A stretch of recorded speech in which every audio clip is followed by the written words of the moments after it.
할렐루야. 하나님께서 오늘도 감사하고 또 기쁜 하루 허락하여 주셨습니다. 우리 다 함께 기도함으로 8월 14일 매일 주심 기도회 하나님 앞에 드립니다. 살아계신 아버지 하나님, 오늘도 우리의 눈을 띄워주시고 우리의 입술에 고백을 하게 하여 주시고, 하나님 우리의 손과 발에 힘을 주시어 주의 전 앞에 나오게 하시니 감사합니다. 현장 기도회로 또한 온라인으로 함께하는 주의 자녀들, 주의 백성들에게 함께하여 주시고, 하나님의 한량없는 사랑과 은혜를 깊이 깨닫고 체험하는 귀한 아침 되도록 인도하여 주시옵소서. 하나님, 지난 주간에는 장례를 당하여 깊은 슬픔 가운데 있는 가족들을 조문하고 왔습니다. 하나님, 어머니를 먼저 보내는 그 마음을 누가 다 알 수 있고 또 다 이해할 수 있고 다 어떻게 위로할 수 있겠습니까? 다만 하나님께서 함께 하시어 그 모든 장래와 또 그 삶의 전과 후를 바라볼 수 있는 하나님의 귀한 그 시야와 또 위로의 그 마음을 더하여 주시옵소서. 하나님께서 위로해 주시고 그 빈자리 또 빈 곳에 하나님의 은혜와 사랑으로 충만하게 채워 주시옵소서. 하나님, 이럴 때 위로하고 또 이럴 때 사랑으로 함께 교제하며 또 기도해 주는 그것이 바로 교회 공동체의 사랑이고 교제 아니겠습니까?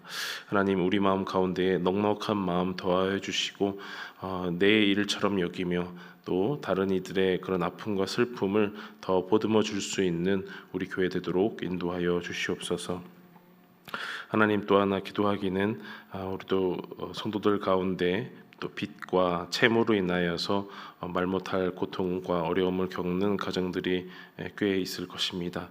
하나님, 쉽게 탕감할 수 없고 다 갚을 수 없는 그 어려움 속에서 하루하루 시름이 커져가고 또 한숨이 많이 나오는 하루일 것입니다. 하나님, 그것들이 또 개인의 문제가 아니고 온 가족과 또 자녀들의 어려움, 고통으로 이어질 것이오니 아버지, 무엇보다도 그 가정 안에 평안을 더하여 주시고 하나님, 하루하루 성실하게 또 하나님을 의지하는 마음으로 나아가게 하여 주시옵소서. 당장은 해결책이 없을 것 같아 보이고 너무나 미비한 나의 노력처럼 보이지만 그 부족함보다 더 크게 일하시는 하나님만 바라보게 하여 주시고, 모든 문제의 해결의 답이 되시는 하나님 앞에 그 온 가정이 함께 나아갈 수 있도록 인도하여 주시옵소서. 하나님, 우리 교회를 불쌍히 여겨 주시어서 한 걸음 한 걸음 나아가는데 지혜를 더하여 주시고, 무엇보다도 온 교회 공동체, 우리 높은 덕소교회 식구들이 한마음 한뜻으로 기도할 수 있도록 역사하여 주시옵소서. 지난 7년간 하나님, 이곳에서 하나님의 은혜로 온전히 예배드리며 교제하며 또 하나님이 원하시는 기뻐하시는 교회를 이루기 위하여 기도하며 노력하였습니다. 이제는 더욱 하나님이 원하시는 곳으로, 더욱 하나님이 기뻐하시는 모습으로 새롭게 태어날 수 있도록 우리 교회 가운데 함께하여 주시옵소서.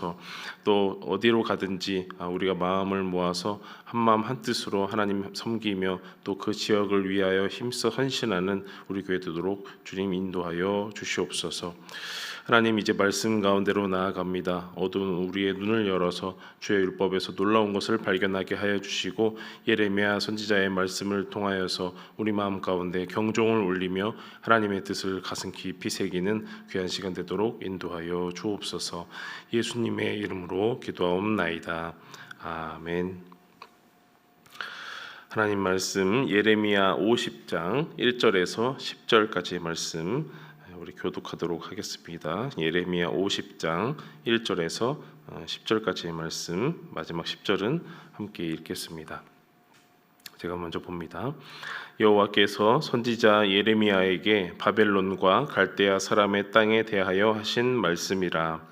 너희는 나라들 가운데에 전파하라, 공포하라, 깃발을 세우라, 숨김이 없이 공포하여 이르라.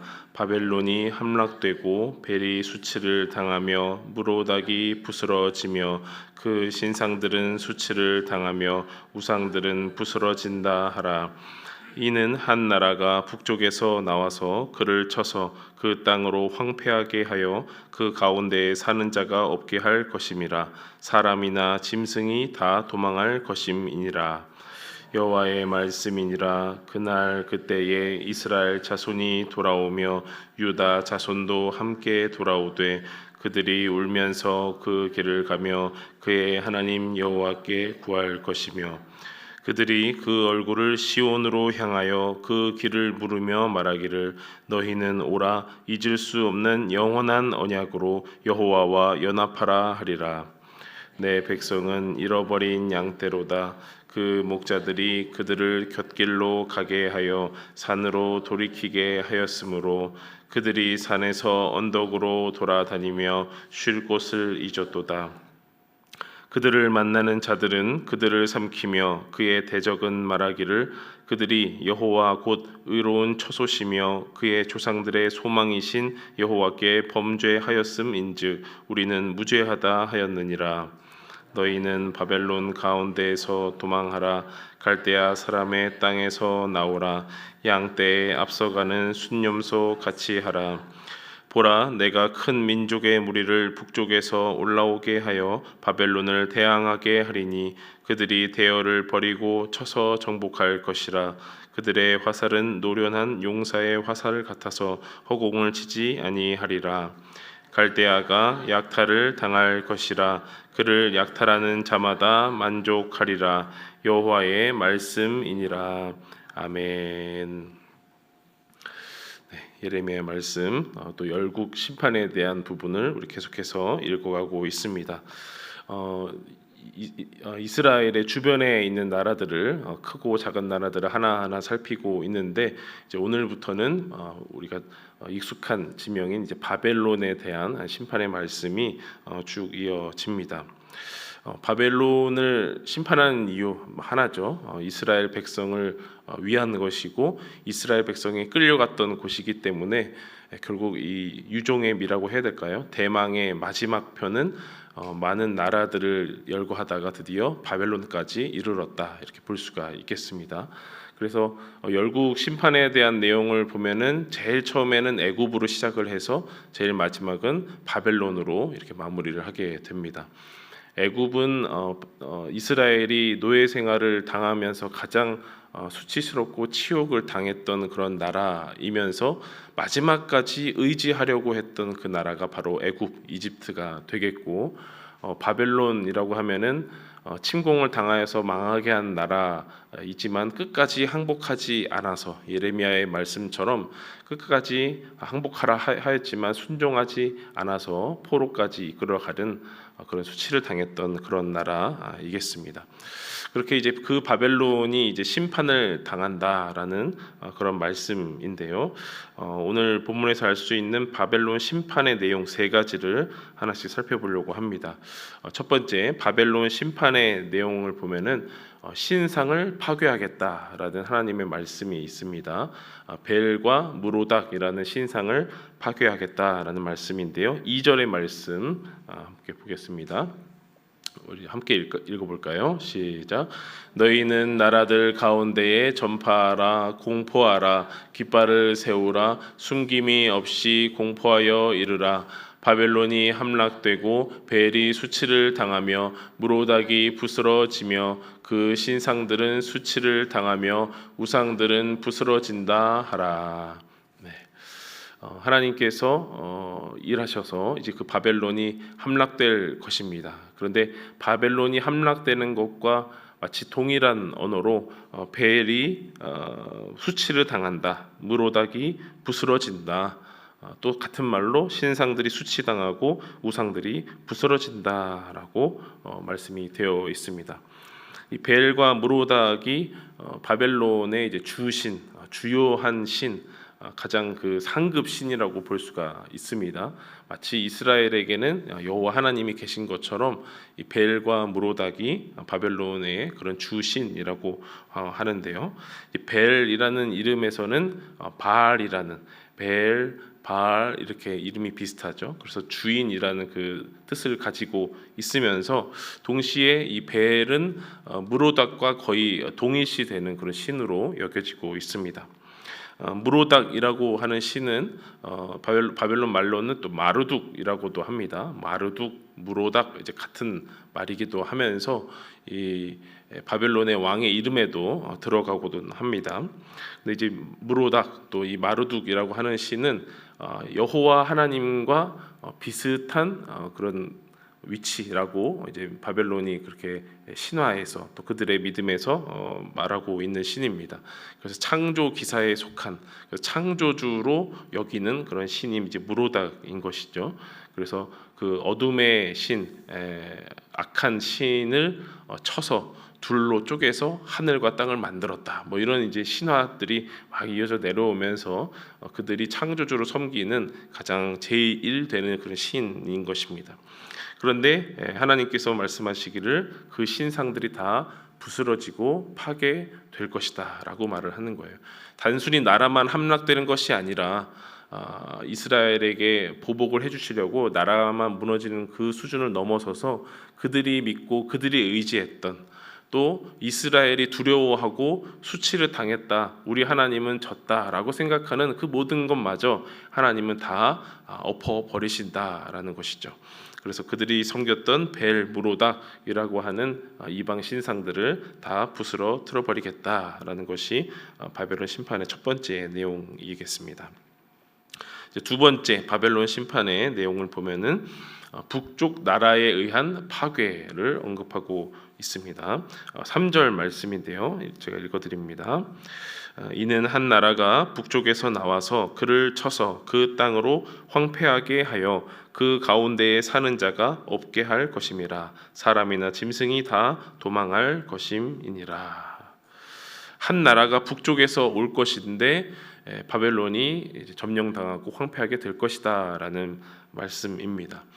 꼭 마치 지금 예레미야의 거의 끝장에 이르렀는데 예레미야의 1장에 보면은 예레미야가 하나님의 부르심을 받으면서 어떤 사명을 부여받았는가를 살펴볼 때에 예레미야가 본 그 환상이 있습니다. 그래서 북쪽에서부터 기울어진 그 끓는 가마가 있어요. 그래서 그 환상을 보면은 북쪽에서 나라가 공격해서 올 것이다라는 그 환상을 보고 이제 그것을 전해야 하는 것이죠. 그때에 예레미야가 본 그 북쪽에서 오는 그 재앙이 뭐냐면 바벨론인 것이죠. 그래서 그 바벨론에 항복하여라라고 하는 것이 예레미야가 전한 그 사명의 말씀이 되겠습니다. 그런데 이제 이 바벨론이 북쪽의 그 끓는 가마와 같았던 그 바벨론이 오히려 본인들도 북쪽에서 온 나라에 의해서 멸망할 것이다라고 이렇게 표현되고 있는 것이죠. 이 북쪽에서 오는 한 나라는 역사적으로 보면 페르시아가 되겠습니다. 페르시아가 되겠고 우리가 익히 들어본 이제 고레스 왕에 의해서 멸망되는. 그래서 이 바벨론 또 바빌로니아라고 말하는 이 나라가 채 100년대 안 돼서 이렇게 다시 멸망하는 것을 우리는 역사적으로도 이렇게 볼 수가 있는 것이죠. 자, 세 번째 바벨론 심판의 세 번째 내용은 이스라엘과 유다 자손이 귀환할 것이다라는 말이 되겠습니다. 4절 말씀인데요. 같이 읽겠습니다. 시작. 여호와의 말씀이니라. 그날 그때에 이스라엘 자손이 돌아오며 유다 자손도 함께 돌아오되 그들이 울면서 그 길을 가며 그의 하나님 여호와께 구할 것이며. 이제 귀환을 할 것이다라고 하나님께서 말씀하셨는데 이스라엘 자손도 돌아오고 유다 자손도 함께 돌아온다라고 하나님 말씀하십니다. 유다 자손이 돌아오는 것은 당연하게 여겨집니다. 바벨론에게 침공을 당해서 예루살렘이 무너지고 포로로 끌려가고 이제 돌아오는 것 일련의 순서가 맞는데 여기서 나온 이스라엘 자손이라고 한다면 동격으로 쓰는 것이 아니고 우리가 알고 있는 그 북이스라엘 자손을 의미하는 것이죠. 북이스라엘과 남유다를 말하는 것인데 북이스라엘은 이미 한참 전에 그러니까 아수르에 의해서 멸망한 그런 나라지 않습니까? 그러니까 이미 망해도 한 100년 이상 망한 그 북이스라엘의 자손 끌려갔죠. 그 자손들과 아마 그 자손의 자손일 것입니다. 그 북이스라엘의 자손들과 또 끌려갔던 남유다의 자손까지 온 이스라엘이 회복되며 돌아오는 그것을 말해 주시면서 그들이 울면서 그 길을 가며 하나님 앞에 구하며 나아갈 것이다라고 말을 합니다. 그들이 우는 이유는 무엇일까요? 바벨론에 끌려갔다가 귀환하는 본국으로 귀환하는 그들이 우는 이유는 무엇일까? 하나는 하나님 앞에 우리가 득죄하였다, 범죄하였다, 우리가 회개하자라는 그런 회개의 눈물이 될 것이며, 또 하나는 본국을 기억하면서 시온을 기억하면서 기쁨과 감사로 돌아오는 그런 눈물이겠다라고 생각이 듭니다.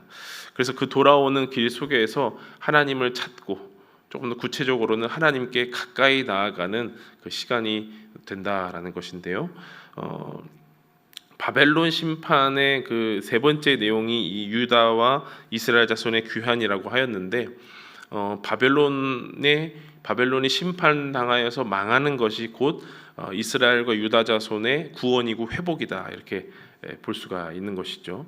어느 하나만 보는 것이 아니고 동시에 그리고 같이 있어야만 그것이 온전한 일이다라고 볼 수가 있겠습니다. 제가 그저께도 말씀드렸지만 이 하나님의 구원과 심판이라는 것은 동전의 앞뒷면이라고 말씀을 드렸죠. 그래서 이스라엘만 구원받는다고 끝나는 것이 아니고 그것은 곧 바벨론, 그 이스라엘의 대적의 심판까지 같이 이렇게 맞물린다라는 것입니다. 자, 이렇게 신상이 파괴되고 북쪽 나라에 의해서 역사적으로 멸망하고 이스라엘과 유다 자손이 귀환하는 바벨론 심판의 내용이 이렇게 이어지면서 이제 바벨론에서 돌아오는 이스라엘 자손들이 서로에게 이렇게 말을 하는 겁니다. 우리가 하나님의 언약 그것을 잊지 말자, 그리고 하나님과 함께 하자, 하나님과 하나가 되자라고 말을 하면서 5절 말씀을 우리에게 주십니다. 우리 함께 읽어보면 좋겠습니다. 시작. 그들이 그 얼굴을 시온으로 향하여 그 길을 물으며 말하기를 너희는 오라, 잊을 수 없는 영원한 언약으로 여호와와 연합하라 하리라. 잊을 수 없는 영원한 언약, 잊을 수 없는 영원한 언약으로 여호와와 연합하라, 이렇게 되어 있습니다. 잊을 수 없는 영원한 언약이라고 했는데 누구는 잊었을 것 같고 누구는 안 잊었을 것 같아요. 누가 잊었을까요? 이스라엘 유다 자손들이 그 하나님의 영원한 언약을 잊었어요. 언제부터 주신 언약입니까? 태초부터 주신 언약이죠. 사람을 지으시면서 보기에 참 좋았다 말씀하시고 또 아브라함과 그 후손들에 의해서 계속해서 내려주신 그 언약의 말씀이겠습니다. 너는 나의 백성, 나는 너희의 하나님, 그리고 생육하고 번성하여서 땅에 충만하라. 내가 너를 번성하게 하겠다. 하늘의 별과 같이 땅의 바닷가의 모래와 같이 너의 후손들을 가득하게 하겠다라는 하나님의 그 언약, 자기 자신을 건 그 영원한 언약을 이스라엘은 잊었다. 그래서 그 하나님을 의지하지 못하고 더 강대국처럼 보이는 애굽을 의지하고 또 그 바벨론을 무찌를 수 있는 그 누군가를 의지하였던 이스라엘이 나오는 것이고, 그러나 반대로 한시도 잊지 않으셨던 하나님의 언약의 하나님, 또 은혜의 하나님을 이렇게 드러내고 있는 것입니다. 그래서 그들이 울면서 그 본국을 향하여 돌아가며 그 갈 때에 하나님 앞에 구하는 것은 무엇이겠습니까? 우리가 하나님과 연합하자. 한마디로 레위죠. 레위, 연합이라는 뜻이죠. 하나님과 연합하자, 하나님과 함께 하자, 하나가 되자라는 말을 남기는 것입니다. 우리는 하나님의 은혜에 대하여 망각하는 은혜가 있습니다. 또 왜곡하는 은사가 있어요. 또 하나님의 은혜를 오해하는 그런 역사가 있습니다. 그러나 우리 하나님은 신실하시고 또 자신의 약속과 또 자신의 그런 역사를 기억하시고 또 우리를 향하여서 책임지시는 분이십니다. 우리의 망각과 왜곡과 오해에 대하여서 하나님은 신실하게 기억하시고 책임지시는 분이십니다. 이런 이스라엘을 향하여서 바벨론, 이제 그들을 억압하였던 바벨론이 자신은 무죄하다, 나는 책임이 없다, 이스라엘아 너희가 지금까지 당한 것은 너희의 죄다라고 말하는 장면이 나오는데요. 7절 말씀 제가 읽어드립니다.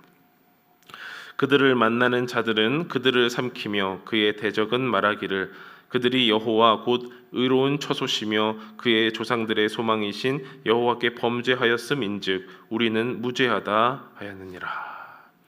이 말을 누가 했다고요? 주변 나라들과 갈대아 사람들이 했다라는 거예요. 우리는 무죄하다. 우리가 잘못한 게 아니고 너희가 너희 하나님 여호와께 범죄하여서 이런 일이 일어났다라고 하는 것이죠. 맞는 말입니다. 맞는 말이면서 또 틀린 말이기도 합니다. 이스라엘이 멸망하고 포로로 끌려갔던 그 이유, 이스라엘의 죄 때문이 맞습니다. 그러나 바벨론이 무죄하냐? 바벨론은 아무런 상관없이 그냥 불임만 당하고 끝난 것이 아니라 그들도 스스로 교만하였고 이방 신들이 하나님처럼 여기면서 살았고 또 이스라엘을 향하여 수탈과 폭력을 행했다라는 것이죠. 그래서 바벨론이 이스라엘에게 폭력을 행하고 멸망하게 한 것처럼 또 북쪽의 한 나라를 일으켜서 바벨론을 똑같이 멸망시키고 우상을 부스러뜨린다라고 하나님께서 말씀하시는 것이죠. 자, 이 가운데서 이스라엘이 드러나는 것이 무엇일까 이렇게 살펴봤더니 아무런 공로도 없고 노력도 없고 잘한 것 하나 없더라. 드러나는 것이 하나도 없어요. 그냥 울면서 집으로 돌아오는 것뿐이었습니다. 그들이 하나님 앞에 어떤 대단한 제사를 드린 것도 아니었고요. 하나님 앞에 절기를 행한 것도 아니었고요. 대성회를 열어서 우리가 하나님 앞에 돌아가자고 부흥회를 열고 헌신의 다짐을 하고 그런 것도 아니었습니다. 그저 하나님께서 은혜 주셔서 거저 은혜 주셔서 돌아갈 수 있게 길을 허락하여 주시고 그들은 잠잠히 울면서 회개하고 감사하는 시간을 가질 뿐이었습니다. 출 바벨론의 이 거저 얻는 은혜를 그들은 얻었다라는 것이죠. 이렇게 하나님께서는 이 온 세상이라는 드라마를 연출을 하시면서 구원의 연출을 하시면서 그들에게 거저 얻는 은혜를 허락하여 주셨습니다. 이제는 그 은혜를 망각하지 않고 왜곡하지 않고 오해하지 않는 그 일만 남은 것이죠. 사랑하는 여러분, 하나님께서 우리에게 주신 은혜가 참 큽니다. 하나하나 다 세어보지는 못할 것입니다. 우리가 그 은혜를 어찌 다 안다고, 내가 다 소화했다고, 내가 다 이해한다고 할 수 있겠습니까? 그러나 우리가 망각하지는 맙시다. 왜곡하지는 맙시다. 이게 내가 이룬 것이라고, 이게 내 덕분이라고, 내 조상 덕분이라고, 내 가족 덕분이라고, 내 힘 때문이라고 망각하거나 왜곡하거나 오해하지 않고 우리 하나님의 은혜를 온전히 잘 수용하며 잠잠히 울며 기도하며 나아가는 저와 여러분 되기를 간절히 소원합니다. 기도하겠습니다. 살아계신 아버지 하나님, 우리에게 주신 은혜가 참으로 큽니다. 우리의 지난 날을 돌아보며 울며 회개하며 또 기뻐하며 감사하며 기도할 수 있는 것도 하나님이 주신 은혜 덕분입니다. 하나님, 이제까지 우리를 이끌어 주신 것을 우리는 망각하였고 왜곡하였고 오해하며 살았습니다. 그래서 마치 내가 다 이룬 것이냐, 나의 힘으로 된 것이냐, 또 나의 소유로 인하여서 얻어지는 것이냐 여기며 살았습니다. 그러나 실상은 하나님이 다 주신 것이요, 하나님이 나를 훈련시키신 것이요, 나의 죄로 인하여서 하나님이 나에게 벌을 주신 것이었습니다. 하나님의 역사를 왜곡하지 아니하고 온전히 받아들이며 그것이 나에게 충만한 은혜임을 다시 한번 각인할 수 있도록 인도하여 주시옵소서. 오늘 나에게 주어지는 모든 상황들과 나를 만나는 모든 사람들 가운데에서 하나님의 은혜를 느끼게 하여 주시고 또 나를 돌아보게 하여 주시고 하나님의 뜻을 왜곡하지 않고 온전히 살아낼 수 있는 우리 되도록 인도하여 주시옵소서. 그렇게 기도하며 오늘도 하나님의 길을 온전히 걸어갈 수 있도록 역사하여 주옵소서. 예수님의 이름으로 기도하옵나이다. 아멘. 우리 마음 모아서 계속해서 기도하시겠습니다.